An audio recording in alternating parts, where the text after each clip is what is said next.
Bapa Surgawi, kami bersyukur dan terima kasih pagi hari ini kami berkumpul di rumah Tuhan, bersekutu dengan Tuhan dan sesama kami.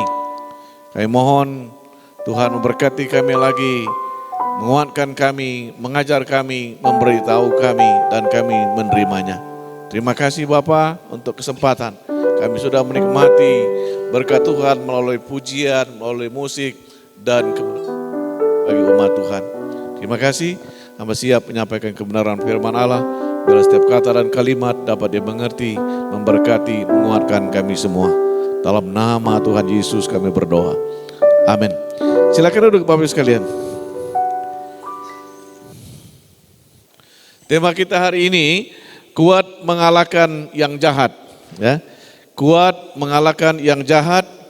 Saya dasari dari firman Tuhan yang pertama, 1 Yohanes 2 ayat yang ke-14 dan beberapa ayat berikutnya. Saya bacakan dari 1 Yohanes 2 ayat 14.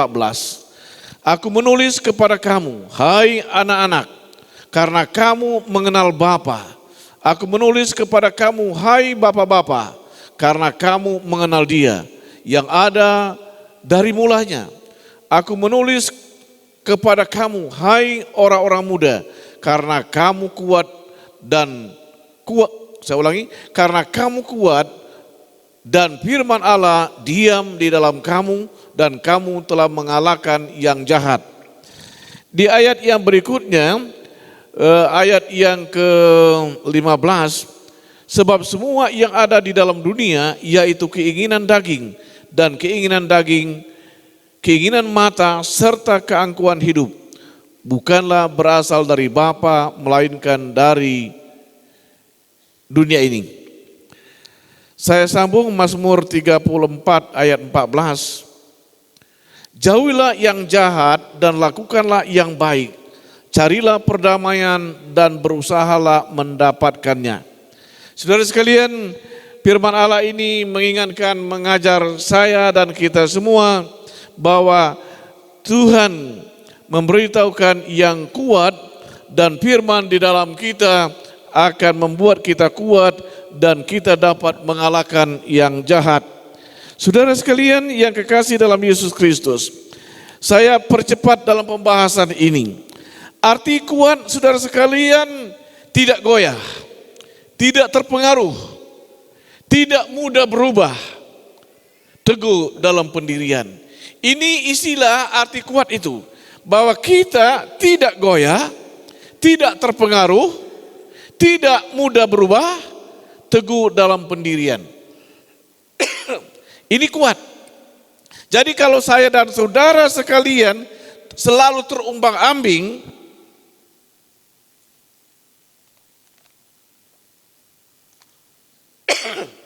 itu namanya tidak kuat.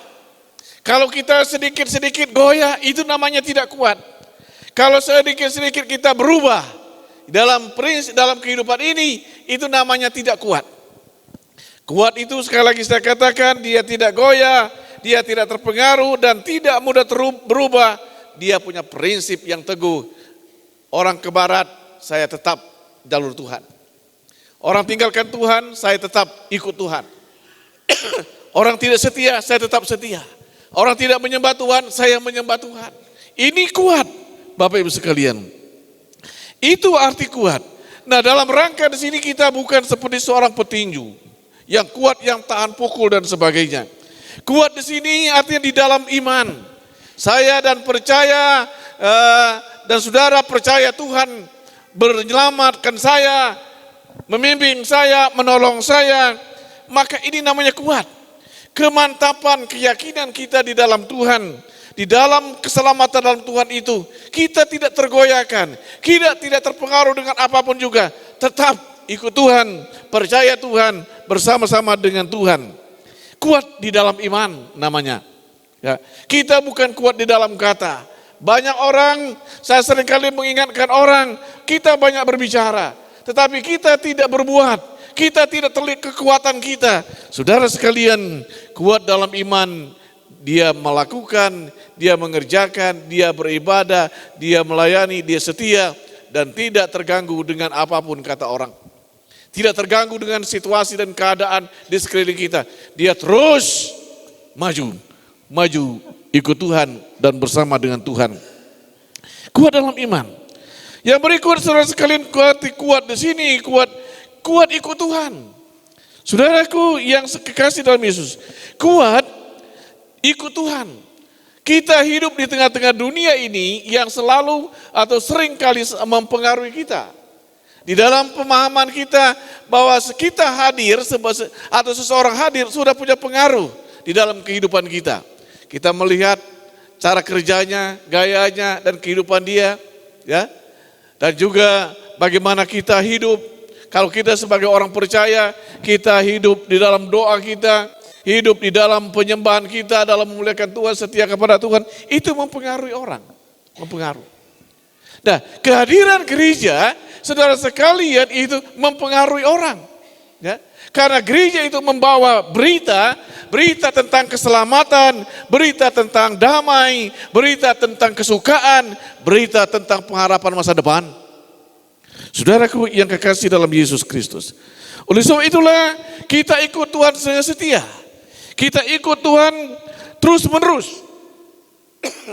Tidak terpengaruh dengan situasi dan keadaan yang ada di depan mata kita dan di sekeliling kita. Karena saya katakan tadi, hidup manusia di bumi ini saling mempengaruhi. Tutur kata kita, gaya kita, cara kerja kita, pola hidup kita, itu mempengaruhi.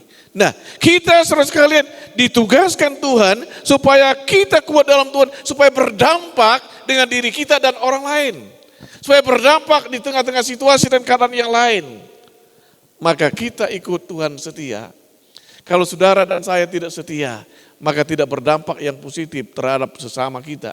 Tidak punya pengaruh dengan situasi dan keadaan.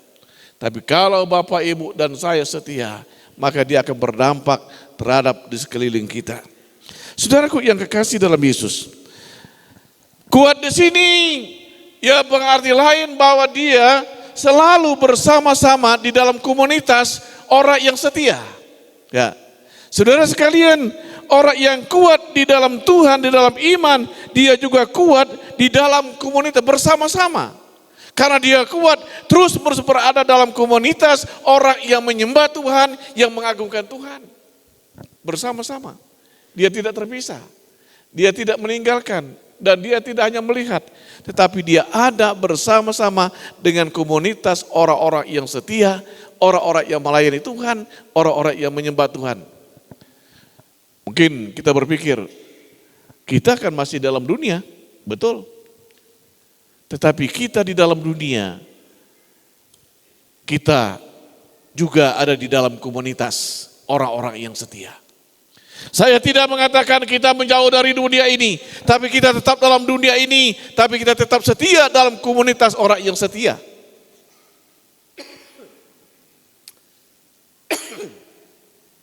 Tetap setia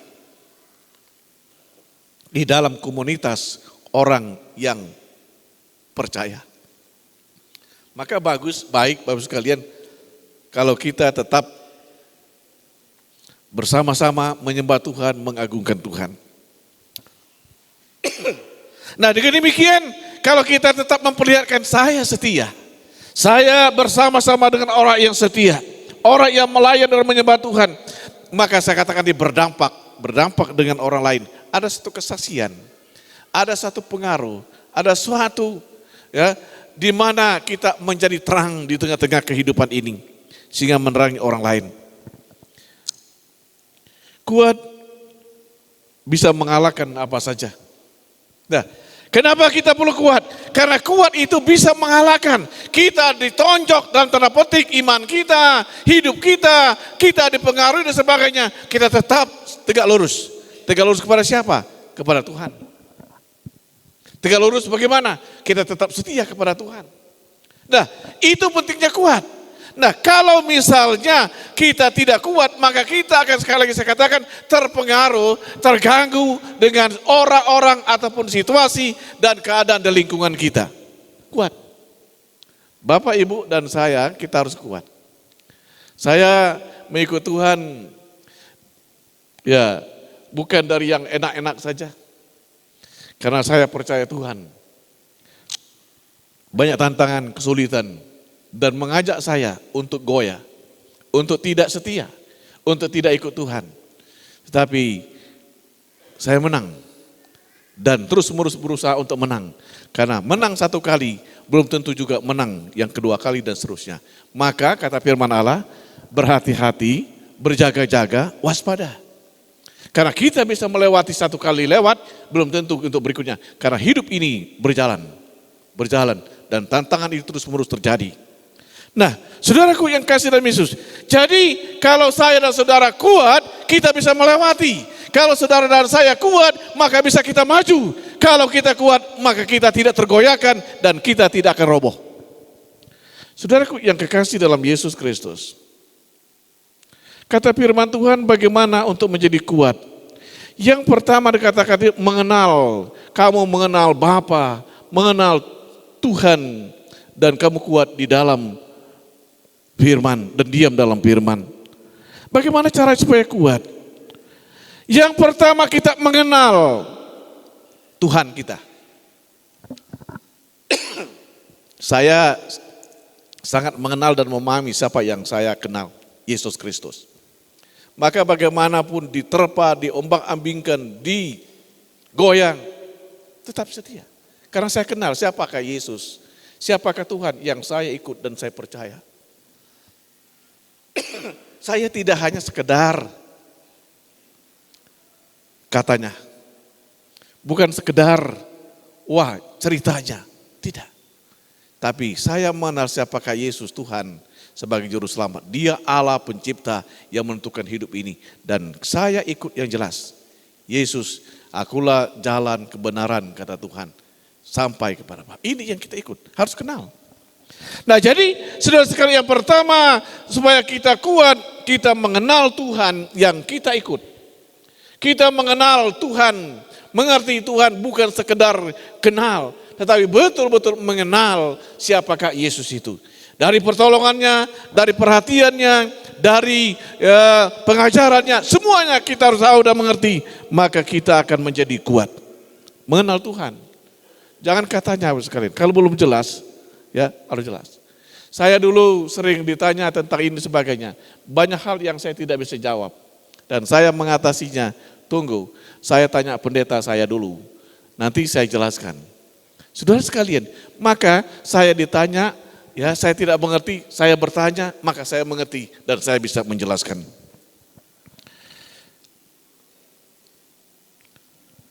Mengenal Tuhan dan secara jelas. Kita mengerti Tuhan yang kita percaya itu bagaimana, ya, yang kita ikut itu bagaimana. Nah jadi saudara sekalian, saya harus mengerti bahwa yang saya ikut ini adalah Tuhan yang mempedulikan, yang memperhatikan, yang bersama-sama tidak meninggalkan. Dunia ini meninggalkan, tetapi Tuhan tidak meninggalkan. Itu kita harus mengerti. Ya, yang kita ikut itu. Tidak hanya katanya, dia tidak hanya berkuasa akan menyertai. Kita seringkali berkata dan memuji Tuhan, Allah itu baik. Betul, sungguh-sungguh amat baik. Sangat baik. Ya. Mengerti dengan jelas yang kita percaya dan arti kepercayaan kita. Bukan iman di katanya, tetapi iman kepada Yesus Kristus. Yang berikut supaya kuat, kita mengerti firman Tuhan. Ya, mengerti secara benar. Banyak cerita atau orang beritakan firman Tuhan itu ada pengajar-pengajar sesat sehingga kita tergoncang. Banyak orang ikut, ya, ikut ajaran itu. Karena dia tidak mengerti firman Tuhan itu secara jelas. Maka sering kali saya katakan Bapak sekalian, kita menjadi orang percaya, orang Kristen jangan sekedar menjadi Kristen. Tetapi kita mengerti firman Allah. Bagaimana supaya kita mengerti? Kita mendengar firman Allah yang diberitakan. Kita membaca firman Allah. Mungkin kita belum mengerti.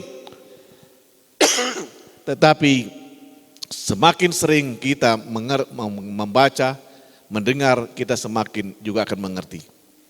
Pengalaman saya setelah belajar di kampus selama 3 tahun, sesudah itu saya diutus tahun 80 di Kalimantan Barat untuk pelayanan selama 13 bulan di situ. Saya setiap pagi membaca, bahkan setiap pada kemungkinan pasti tidak meninggalkan membaca Alkitab setiap hari. Ada yang tidak mengerti.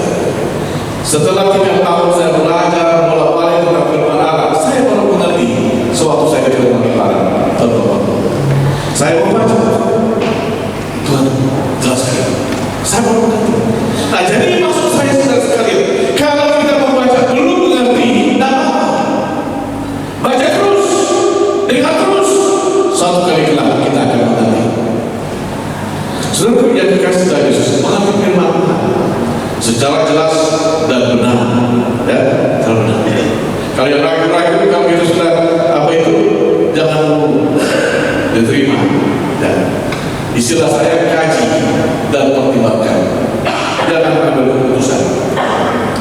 Mengerti firman Tuhan supaya kita kuat.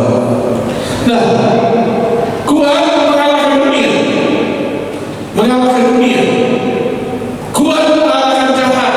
Saya fokus kepada yang jahat saja. Arti jahat, saudara sekalian, adalah perbuatan, kelakuan, tabiat yang buruk, yang jelek, yang merugikan orang lain, yang menyakitkan orang lain. Nah, ini baik atau buruk itu tergantung dengan kita. Saya menjelaskan. Kadang-kadang kita sakit hati, kita kecewa karena orang tidak mau menuruti kemauan kita. Ya. Ini bukan dalam arti apa disebut jahat. Keinginan kita harus dituruti mau dengan orang baik. Itu tidak benar. Tidak benar. Ukuran yang tidak baik itu jahat. Apa kata firman Allah? Jangan berorientasi pada diri saya. Kalau tidak menyenangkan saya, mencari orang, berkata kepada orang, kamu jahat, kamu jelek, kamu bodoh. Bukan oleh kita, bukan, tapi firman Allah. Nah, saudara yang dikasih dalam Yesus. Jadi istilah jahat itu adalah perbuatan, kelakuan, tabiat buruk dan jelek yang menyakiti, merugikan orang lain. Ya, merugikan orang lain. Yang banyak dalam dunia ini orang jahat hanya untuk menyakiti orang, untuk merugikan orang lain. Ya, kalau orang merugikan itu dalam dunia bisnis itu biasa itu, ya, dunianya itu, ya, saling tipu menipu dan sebagainya. Ya, apalagi dalam dunia ini ada kelompok atau grup itu penipu secara internasional, ya, dalam memakai segala alat, segala perlengkapan, apalagi dalam dunia canggih. Nah, saudara yang dikasih perbuatan kelakuan jahat ini dilakukan secara terang-terangan atau secara tidak. Saudara yang dikasih dalam Yesus itu tidak. Kalau kita membaca dari Markus pasal 7 ayat 21-22, pikiran jahat berasal dari hati. Itu di dalam Markus pasal 7 ayat 21-22. Jadi yang jahat itu berasal dari hati seseorang. Dari hati, ya, pikiran bertindak melakukan sesuatu yang jahat, yang tidak, ya, mengutukkan orang lain, untuk apa, menyakiti orang lain. Dari hati, dari hati orang itu. Yang berikut kita membaca Roma pasal 7 ayat 11. Manusia itu cenderung melakukan yang tidak, cenderung. Karena akar masalah ini ya ada apa yang dalam dosa akan timbul kejahatan di situ, ya, berhenti di situ. Maka manusia itu akan cenderung untuk melakukan yang jahat. Sekali lagi saya katakan, yang jahat itu menyakiti, merugikan orang lain. Kita sakit bukan karena orang lain, tetapi karena kita, keinginan kita, kemauan kita tidak dituruti oleh orang itu. Sudah yang dikasih dalam Yesus. Nah,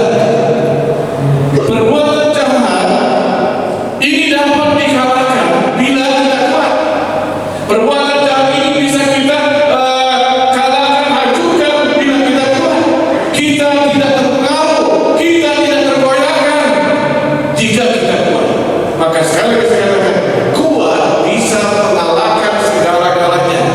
Kalau kita kuat, kita tetap berdiri tegak, walaupun ada pengaruh, ada angin, ada topan dan sebagainya, tetap dalam posisi kuat. Saudara punya dikasih dalam Yesus Kristus. Caranya bagaimana? Kalau kita membaca Mazmur 34 ayat 14, jauhilah yang jahat, jauhi. Jadi sesuatu yang jahat kita jauhkan. Kita menjauhkan diri. Kalau dalam grup, dalam kelompok, dalam apa situ ada yang jahat, kita menjauh. Ya? Sudah tahu yang tidak baik akan merugikan masyarakat kita menjauh. Kata firman Tuhan, jauhilah yang jahat. Yang berikut kata firman Tuhan, lakukanlah yang baik. Kita menjauh dari yang tidak baik, dari yang jelek, dari yang buruk. Kita pindah atau kumpul atau mengerjakan yang baik. Yang baik itu yang bermanfaat bagi diri kita, bermanfaat bagi orang lain, menguntungkan kita dan menguntungkan orang lain.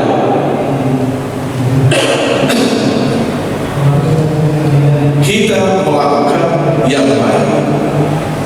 Yang berikut ayat ini menjelaskan, carilah perdamaian dan berusaha mendapatkannya. Ya, carilah perdamaian, perselisihan atau berbeda pandang dan sebagainya, kita menjauh. Ya, kita berusaha untuk berdamai. Berdamai.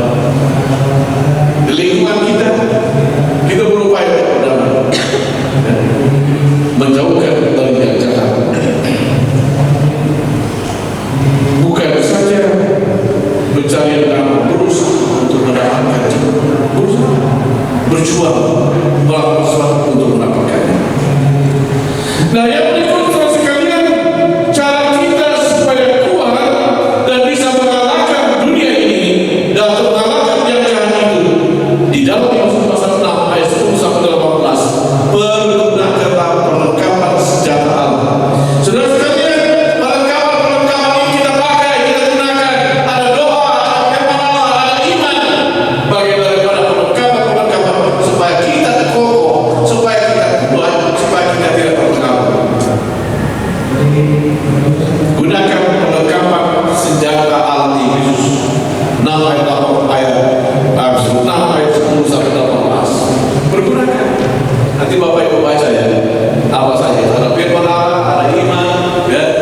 Di situ banyak, ada beberapa perlengkapan yang harus dipakai, digunakan oleh kita. Yang berikut, kembali kepada Yesus pasal 6 ayat 10. Kuat di dalam Tuhan. Kuat.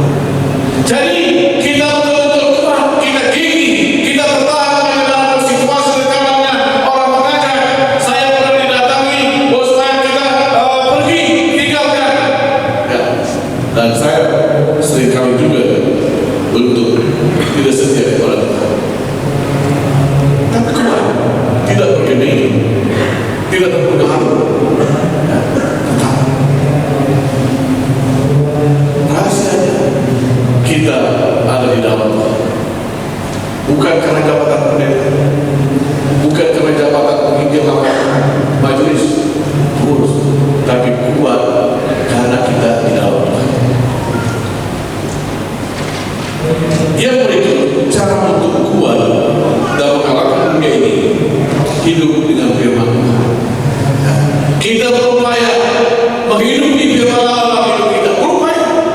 Kita semua lemah, kita semua terbatas, semua tidak punya kemampuan, tapi kita berjuang, berusaha untuk hidup, menghidupi firman Allah dalam hidup kita. Jabatan sekali saya katakan tidak menentukan orang itu menghidupi firman Allah. Bukan jabatan, tapi pribadi orang itu sendiri. Hidup dengan firman Tuhan. Yang berikut sebagai kesimpulan kita, saudara sekalian, kata kuat menjadi penentu kemenangan.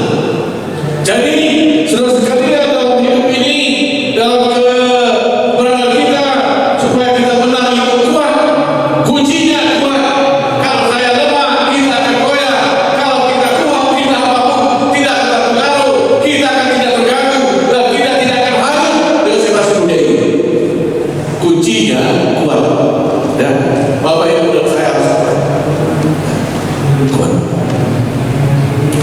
Kuat membuat kita menjadi menang. Yang kedua, kita akan kuat bila dekat dan berada dengan Tuhan, bersama-sama dengan orang yang setia kepada Tuhan. Jadi peran Tuhan, peran orang-orang di sekeliling kita itu menentukan, menolong kita kuat. Ya. Maka saya katakan tadi, jangan menjauhkan diri, jangan memisahkan diri, jangan lupa ada di dalam komunitas atau kumpulan orang-orang yang setia, orang yang taat, orang yang melayani Tuhan. Kita harus di tengah dunia ini dengan segala aktivitasnya, tapi kita harus juga berada di tengah-tengah komunitas orang yang setia kepada Tuhan. Kita kuat bila kita dekat dengan Tuhan dan bersama-sama dengan orang-orang yang setia kepada Tuhan. Saudara sekalian, sebagaimana saya katakan tadi, supaya kita kuat sebagai kesimpulan itu, kita hidup dalam firman Tuhan, kita menggunakan perlengkapan senjata Allah. Saudara sekalian, kalau orang terjun payung dia lupa menggunakan perlengkapannya, dia akan jatuh dan mati. Tapi harus digunakan sedemikian cepat dan harus dipakai, maka dia akan baik dan akan selamat.